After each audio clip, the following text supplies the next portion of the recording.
Joining us is our resident film critic, Michael Snyder, via Skype.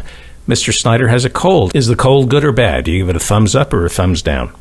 I give it a full-on thumbs down, David. Tell me about Wild.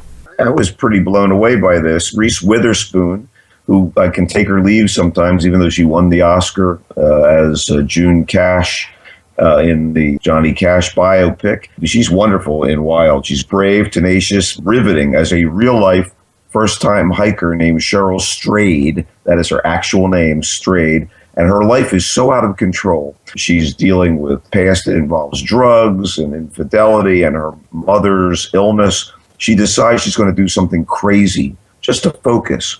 She's going to hike the 1,000 miles plus of the Pacific Crest Trail, including stark deserts, kind of unforgiving mountainous woodlands, all that stuff essentially on her own. And it's based on Strayed's memoir, which is entitled Wild, From Lost to Found on the Pacific Crest Trail. The journey is dangerous and scary and inspiring and often like really beautiful in its setting.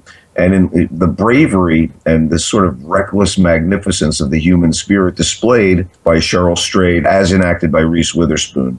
Laura Dern is fantastic in this film as her mother. The film is directed by Jean-Marc Vallée, a French-Canadian director who is best known for Dallas Buyers Club and The Young Victoria. And Wild was wrenching and fascinating. I just thought it was really well done. Pioneer. Pioneer is a pretty cool and revealing conspiracy thriller from Norway. It's based on real events and may not be the greatest of its kind, but it still managed to interest me. It's around the late 70s, early 80s, and oil and gas deposits have been discovered in the North Sea off Norway. And, of course, government and corporate interests, in this case Norwegian and American, seek to lay a pipe and mine all of this. All of it has to happen at a depth of 500 meters, so pro divers have to go down in a pressurized diving bell and acclimate to the depths to start the project. No one, I think, has gone down to the depths to do anything this perilous in the past. And so these teams of Norwegian American divers prepare, then get down there. And when a tragedy happens during a very important dive, a cover-up follows, and one of the divers decides to unravel the truth and finger the truly culpable parties behind the project and the fatal accident. It ain't going to be that easy. The director is Erik Skjoldberg, the director behind the original Insomnia, which was remade with Robin Williams some years after the first one, which is a great thriller on its own. And wonderful. Pacino and Robin Williams. Same director who did the original. And the multiple writers here, including the director, I think resulted in the script being a little diffuse. But the performers are great. Askell Hennie plays Petter, this Norwegian diver who decides to unearth the truth.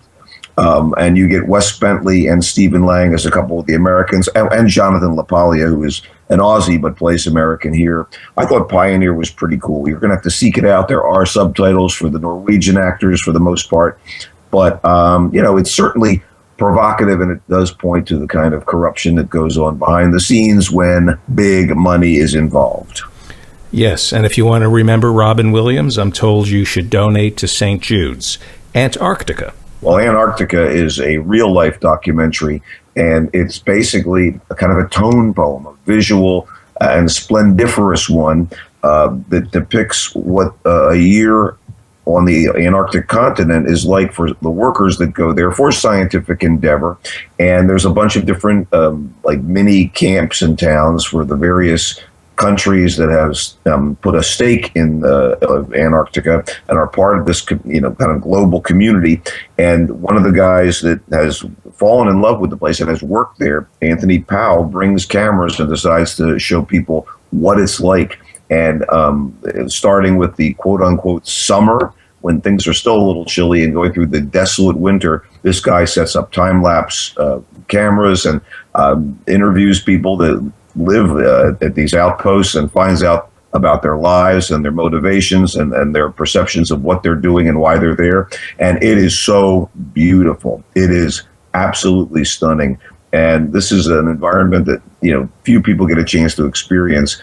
And when you see the night skies during the Antarctic winter, the beauty of the southern lights, the starkness of the ice pack and the beautiful sprawl of the desolation, it's just fantastic. It's magnificent, truly.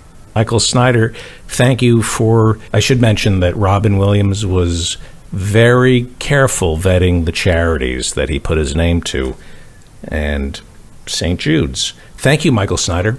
You're welcome, Dave.